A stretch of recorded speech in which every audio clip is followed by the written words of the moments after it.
I should have been angry. I wasn't. Anger is noisy. I needed silence to do what I was about to do. 3 years earlier. We were still a family, at least that's what I thought. I was the one with a steady job, paying my own bills, sending little gifts home. My sister? No job, no plans, just a charming smile and a boyfriend who seemed allergic to work. I met him once. He shook my hand like he was doing me a favor. He talked about big business ideas without a single concrete fact. My parents laughed like he was a genius. The first cut came quietly. My calls went unanswered. My mother forgot to tell me about family dinners. Then the financial freeze. No more offers of help, no more small family investments in my projects. Instead, every extra dollar went to help him get started. When my dad called one night, it wasn't to check in. It was to say I was too critical of my sister's choices. The next week, I found out they'd co-signed a loan for him. The discovery. 6 months ago, a friend from my industry called me. He'd been approached by a young entrepreneur with a pitch that reeked of desperation. The name? My sister's boyfriend. The product? A carbon copy of one of my old proposals, something I'd shelved years ago because it wasn't ready. He was trying to sell my idea to investors, including one of my company's subsidiaries. The only thing he didn't know? I'd moved up since then, way up. The shift.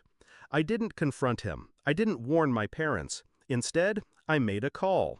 Not as the daughter they dismissed, but as the executive whose signature moved millions. It took 2 weeks to set it up, buying a controlling interest in the startup shell he'd created, quietly and through proxies. Another week to schedule the investor introduction over Zoom. I asked my assistant to keep my name off every document until the moment I chose. The night of the party. I wasn't there in person. I didn't need to be. The champagne, the music, the clinking glasses, they wouldn't drown me out when the time came. My sister and her boyfriend stood center stage in my parents' living room, smiling for the crowd.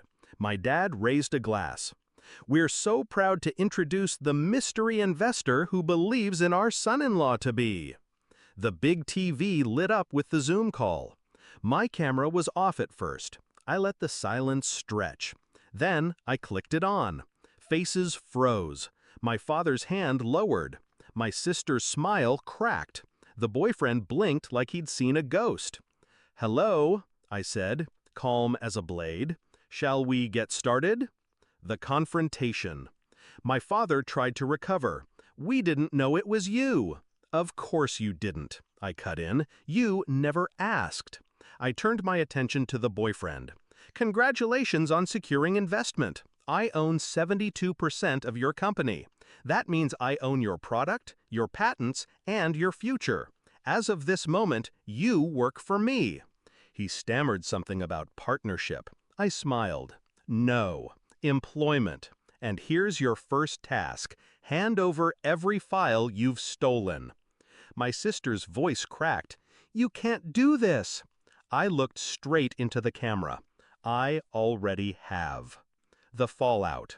There was no shouting, no thrown drinks, just silence, thick and heavy, as reality set in.